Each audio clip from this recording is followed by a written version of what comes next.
First contact, first blood. The message arrived on a Tuesday. Every screen on Earth simultaneously flickered to black before displaying the same image. A towering figure with iridescent scales and 6 eyes arranged in a vertical line down what humans would call a face. Its voice resonated from speakers worldwide, translated into all major languages with perfect syntax, but emotionless delivery. People of Earth, we are the HFY Dominion, rulers of 17 sectors and 1,326 worlds. Your primitive civilization has been observed and found wanting. Your species will serve or be removed. You have 72 Earth hours to surrender your governing authorities and military command structures. Resistance is biologically illogical.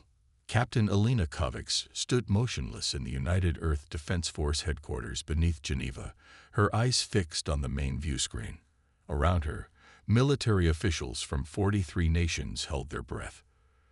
Unlike the trembling political leaders in the adjacent chamber, the soldiers remained composed. They had trained for this moment since the discovery of alien signals 13 years ago. "Well," she said, breaking the silence, "that was remarkably direct."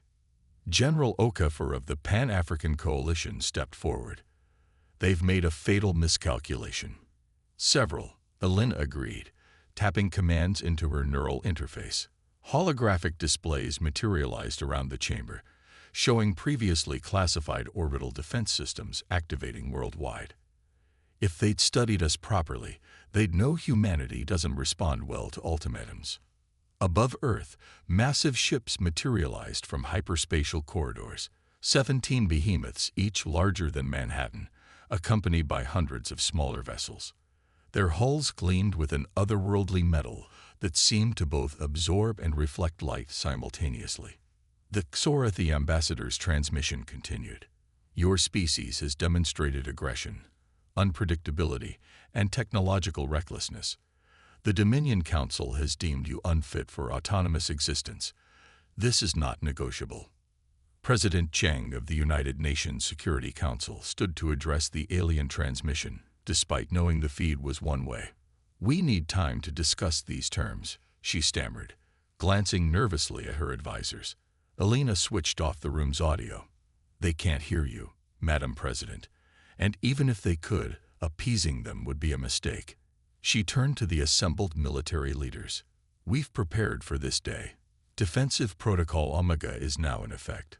Screens throughout the chamber displayed Earth's hidden arsenal, technologies developed in secret by a unified scientific community that had put aside national rivalries when the first alien signals were detected.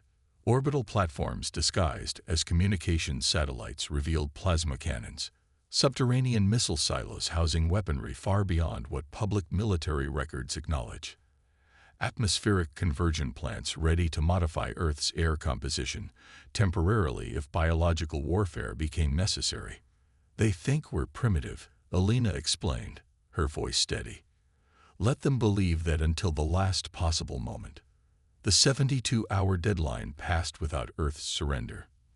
The HFY, precise as promised, began their assault exactly 1 second after the deadline expired. What they couldn't know was that humanity had been intercepting and decoding their communications for weeks.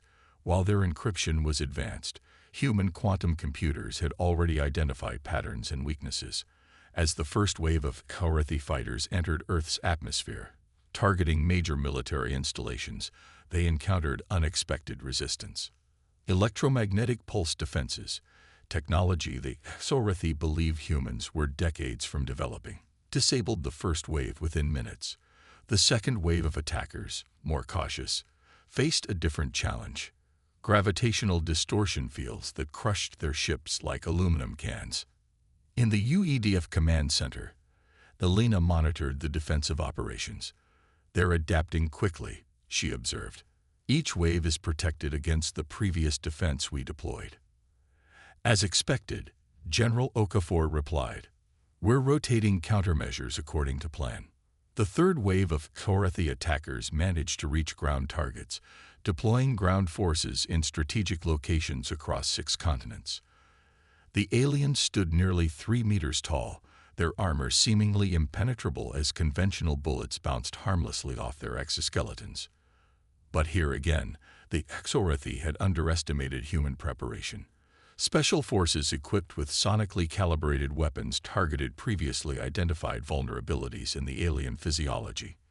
Intelligence gathered from decoded transmissions had revealed the Xorathi's sensitivity to specific frequency ranges, their equivalent of excruciating pain. In Johannesburg, Rio de Janeiro, Shanghai, New York, Moscow, and Sydney, human forces drove back the initial ground assaults. Casualties were high on both sides, but nowhere near the total human defeat the Xorathi had anticipated. By day 3 of the invasion, the Xorathi commander, Jextal, requested direct communication with Earth's leadership. The massive hologram of the six-eyed alien appeared in the UEDF headquarters. "Your resistance exceeds predicted parameters," the alien stated, mandibles clicking in what intelligence analysts interpreted as agitation. "You conceal technological capabilities. This deception violates interspecies contact protocols." Elena stepped forward as the designated military spokesperson. "You declared war without proper assessment of your enemy. That violates basic military intelligence protocols. I believe we're both learning important lessons today." The Xorathi commander's upper eyes narrowed. Humans were calculated to have a 97.8% probability of immediate surrender based on psychological profiles. "Your profiles are flawed," Elena replied. "Humans don't surrender when threatened. We unite. We fight harder. And we become exceptionally creative when our survival is at stake." As if to emphasize her point, alerts flashed across the command center screens. Human hackers had successfully penetrated the Xorathi fleet's secondary communication networks, introducing subtle navigational errors that caused 3 support vessels to collide catastrophically in orbit. "Impossible," Jextal hissed, mandibles spreading wide in what human synopsychologists now confirmed was an expression of shock. "Your computational systems are archaic." "Another miscalculation," Elena said. "We suggest you withdraw and reassess." "The Dominion does not retreat," the commander declared. "We will escalate until submission is achieved." The transmission ended abruptly. "They're going to hit us with everything they have," General Okafor warned. Elena nodded. "Exactly as we want them to." The Unified Earth Defense Network had one critical advantage. It had been designed specifically to counter the threat of a technologically superior invader. While individual human weapons might be less advanced, their integration and deployment strategy was specifically tailored for asymmetric warfare against overconfident enemies. When the Xorathi launched their coordinated planetary assault 12 hours later, Earth was ready. Quantum-entangled defense systems operated without electromagnetic communications that could be jammed. Biological countermeasures targeted specifically to Xorathi physiology were released into battle zones. Adaptive camouflage technology concealed human counterattack forces until they were within lethal range. The Xorathi suffered massive casualties during the coordinated Earth counteroffensive. 3 of their capital ships were destroyed by nuclear-tipped kinetic penetrators launched from submarines they hadn't detected. Their ground forces were decimated by pathogens that affected only their specific biology. By the 7th day of the war, the Xorathi had lost nearly 30% of their invasion force, unheard of in their 1,000-year history of galactic conquest. In the UEDF headquarters, Elena reviewed the tactical displays with grim satisfaction. They came expecting to find disorganized primates wielding primitive weapons. Instead, they found humanity at its most dangerous, united, prepared, and fighting for survival. "The question is," President Cheng said, entering the command center for the first time since the invasion began, "what happens next?" Elena's neural interface pulsed with incoming intelligence. "We're about to find out. Their Supreme Commander is requesting to speak with us." The holographic figure that appeared was different, larger, with 8 eyes instead of 6, draped in ornate metalloid armor that seemed to flow like liquid. "I am Grand Imperator Kulvex of the Xorathi Dominion," the figure announced. "Your resistance has been noted, "The Dominion Council requires revaluation of the human question." "There is no human question," Alina replied sharply. "There is only this: leave our system immediately, or we will continue to defend ourselves with increasing severity." The Grand Imperator's mandibles clicked rapidly, a sign of intense agitation, according to the xenobiologists monitoring the exchange. "You do not comprehend your position. The full might of the Dominion has never faced an enemy like us," Alina interrupted. "Your casualties mount by the hour. Your invasion force is crippled, and you haven't seen our worst yet."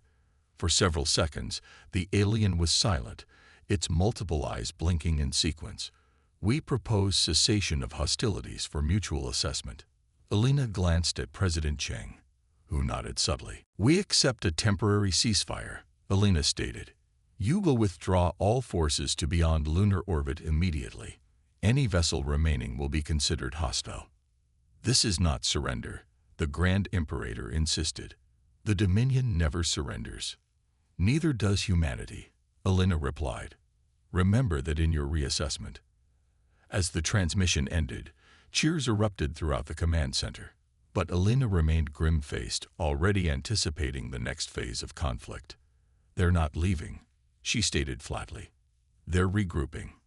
"Then we'll be ready," General Okafor assured her. "Humanity has tasted its first victory against the stars. There's no going back now." Across Earth, despite the devastation of major cities and millions of casualties, a new sentiment was spreading. Not fear, not despair, but a fierce determination. Humanity had been challenged by the cosmos and had proven itself worthy. Whatever came next, they would face it together. The stars had brought war to Earth's doorstep. Now the Xorithi would learn what happened when humans fought back. The reckoning. 3 weeks after the ceasefire, the Xorithi returned with a fleet 3 times larger than before. "They've been busy," Alina observed from the UEDF's new headquarters deep beneath the Antarctic ice shelf. The facility had been built in secret years before the invasion, designed to withstand even direct nuclear strikes. The tactical display showed hundreds of Xorithi vessels entering the solar system through multiple hyperspatial corridors, their formation different than before, more cautious, more dispersed. "They've learned," General Okafor noted. "No more concentrated attack groups vulnerable to our countermeasures." Alina nodded. "And they've upgraded their shielding. Our penetrator weapons won't work twice." The largest Xorithi vessel, a behemoth stretching 23 kilometers from bow to stern, positioned itself behind Mars, using the planet as a partial shield against Earth's defenses. From this command ship, the Grand Imperator addressed humanity again. "Your temporary resistance has been educational," the 8-eyed alien intoned. "The Dominion has revised its approach. This vessel carries specialized bioweapons calibrated to human genetic patterns. Surrender now, or we will cleanse your biosphere and repopulate with compliant species." President Cheng, now operating from the backup government facility in the Andes, responded personally this time. "We will never surrender our world or our freedom. Your threats only strengthen our resolve." The Grand Imperator's mandibles spread wide. "Then you have chosen extinction." The transmission ended, and immediately Xorithi vessels began moving into attack positions. But this time, they maintained distance, clearly planning a long-range bombardment rather than close engagement. In the Antarctic Command Center, Alina activated her neural interface, connecting directly with the Global Defense Network. "Initiate Operation Prometheus," she ordered. Across Earth and throughout the solar system, hidden human assets activated. What the Xorithi couldn't know was that during the 3-week ceasefire, humanity hadn't been idle. Emergency scientific coalitions had worked relentlessly, developing new weapons and defenses based on recovered Xorithi technology and biological samples. As the alien fleet prepared to launch their bombardment, they failed to detect the stealthed human vessels that had been positioned throughout the solar system during the ceasefire. These ships, utilizing reverse-engineered Xorithi propulsion systems, were nearly invisible to the alien sensors. Deployment in 3, 2, 1. Mark, Elena commanded. Throughout the alien fleet, hundreds of tiny objects materialized, quantum-entangled devices attached to their hulls by autonomous drones. Before the Xorthi could respond, the devices activated, creating microscopic artificial wormholes that linked specific points of their ships directly to the vacuum of space. Atmosphere, crew, and internal components were violently sucked out through these spatial ruptures. Dozens of Xorthi vessels were crippled in the first assault, but their adaptability proved remarkable. Within hours, they had developed countermeasures against the wormhole devices and resumed their advance toward Earth. They're launching the bioweapons, an analyst reported, highlighting multiple trajectories on the tactical display. Elena's expression remained calm. Activate the atmospheric conversion grid. Across Earth, thousands of devices previously disguised as weather monitoring stations began releasing specialized nanites into the atmosphere. These microscopic machines, developed using insights from Xorthi biology, could identify and neutralize alien biochemical agents before they reached the ground. But the Xorthi attack was multifaceted. As their bioweapons were neutralized, they launched kinetic bombardment. Massive rods of ultra-dense material accelerated to near-relativistic speeds. These god rods could devastate entire regions upon impact. Gravitational defense grid activating. General Okafor announced.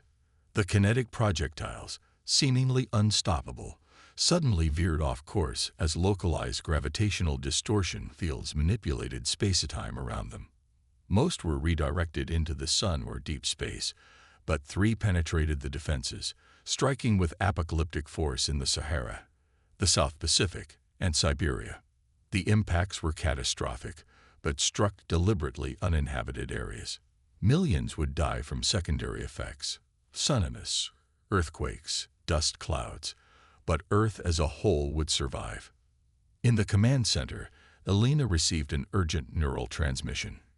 Captain Kovacs, the voice of Dr. Lakshmi Sen, Earth's leading xenobiologist, echoed in her mind. We've completed analysis of the Xorthi biological samples. There's something you need to see immediately. Send it through, Elena replied, her neural interface processing the incoming data stream. What she saw changed everything. The Xorthi weren't just fighting humans because they viewed them as inferior. They were fighting because they were terrified.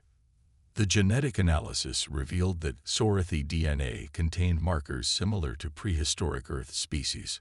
Moreover, their language contained root structures mathematically related to Proto-Indo-European patterns. The evidence suggested an impossible but increasingly certain conclusion. The Xorthi had originated on Earth hundreds of thousands of years ago, taken by some unknown force, and genetically modified over countless generations. They were fighting humans because, on some deep genetic level, they recognized them as evolutionary competitors from their ancestral homeworld. This changes everything, Elena whispered. She opened a direct channel to the Antarctic Weapons Research Lab. Is Project Lazarus ready? Untested, but functional, came the reply from Dr. Makey. We don't know if it will work as theorized. We're out of options, Elena decided. Deploy immediately. While the space battle raged, Elena prepared for a desperate gambit. Using a stealth shuttle equipped with reverse-engineered Xorthi technology, she would lead a small team directly to the Grand Imperator's command ship.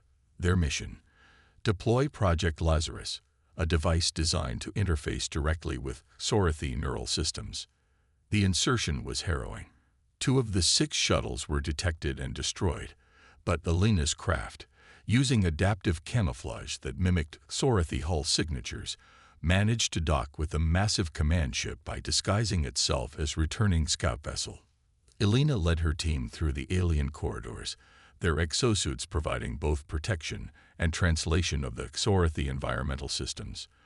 They encountered resistance, but their weapons, specifically designed to target Xorthi neurological weaknesses, proved devastatingly effective. Finally, they reached the central command chamber.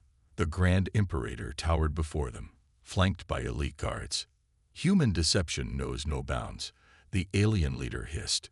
You invade our sacred vessel when we offer the mercy of quick extinction. Elena removed her helmet, exposing herself to the alien atmosphere, a calculated risk based on Dr. Sen's analysis, showing limited short-term toxicity. We're not here to fight, she said, her voice steady despite the burning in her lungs. We're here to show you the truth. She activated Project Lazarus, not a weapon as the Xorrethi feared, but an advanced neural interface. The device projected a field that connected directly with the alien's unique brain structure, bypassing conscious filters to access genetic memory. The effect was immediate and profound. The Grand Imperator collapsed to his knees, mandibles trembling violently as ancestral memories flooded his consciousness.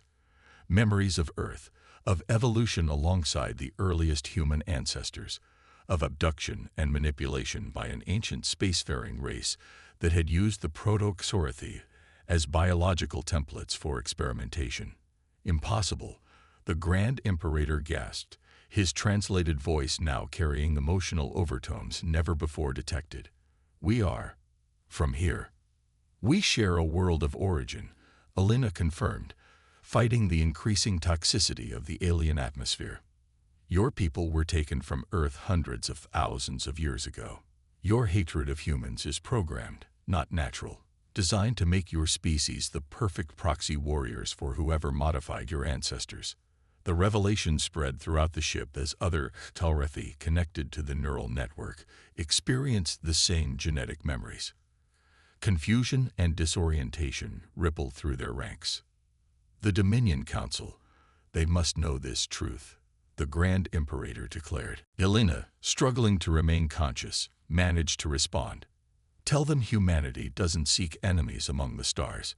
We seek our long-lost cousins. Her team evacuated her back to the shuttle as the Xorrethi, now in disarray, offered no resistance.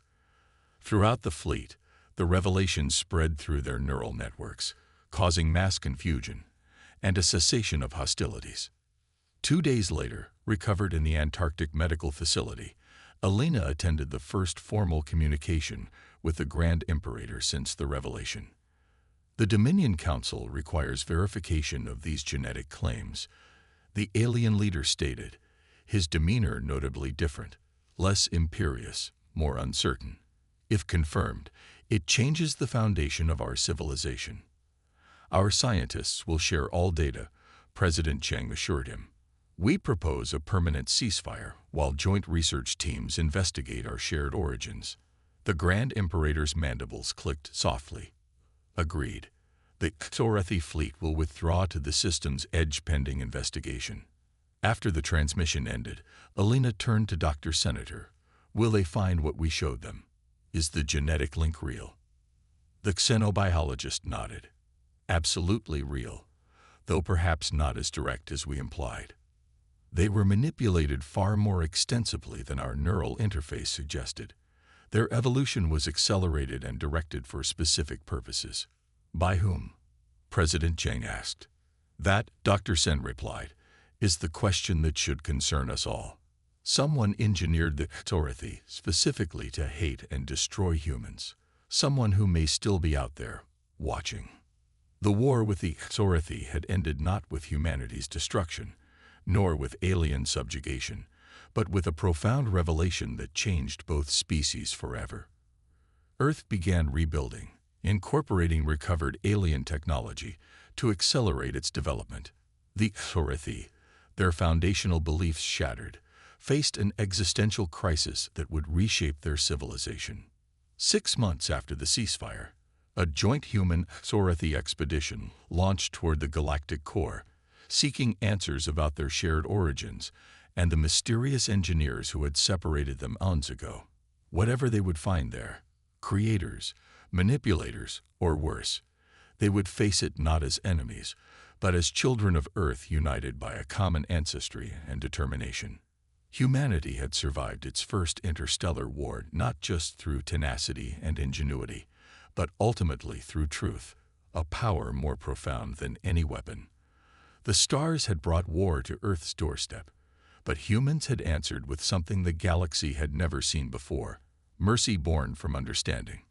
The universe would never be the same.